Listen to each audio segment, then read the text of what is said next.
কারণ আপনারাও বিশ্বাস করেন না, পাবলিকও বিশ্বাস করে না যে পুলিশ সকালে কাজ করে বিকেলে আবার বসে যায়, বিকালে কাজ করে রাত্রে আবার বসে যায়।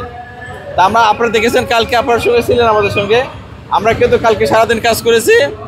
কালকে কিন্তু আমি নিজের থেকেছি, তারপরে কিন্তু সন্ধ্যার পর আবার বসে গেছে, রাত্রে আবার আসছি আমরা, রাত্রি পরে কিন্তু তারা বসে গেছে। আবার সকালে এসে দেখি সকাল 10টার সময় আবার আগের মতো অবস্থা, সেগুলো আমরা আবার পরিষ্কার করেছি।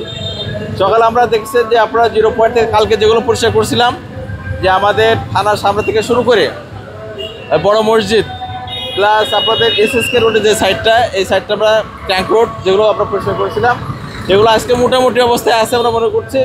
এবং আজকে আমরা টোটালি এসএসকে রোড এবং মহিপালে আগ পর্যন্ত আমরা ট্রেনে কাজ করেছি। আজকে আমাদের সাথে পৌরসভা প্লাস আমাদের জেলা প্রশাসনের কর্মকর্তারা আছে, উনি ম্যাজিস্ট্রেট। তা আমরা সবাই সম্মিলিতভাবে কাজ করছি, প্রশাসন একসাথে কাজ করতেছে এখানে।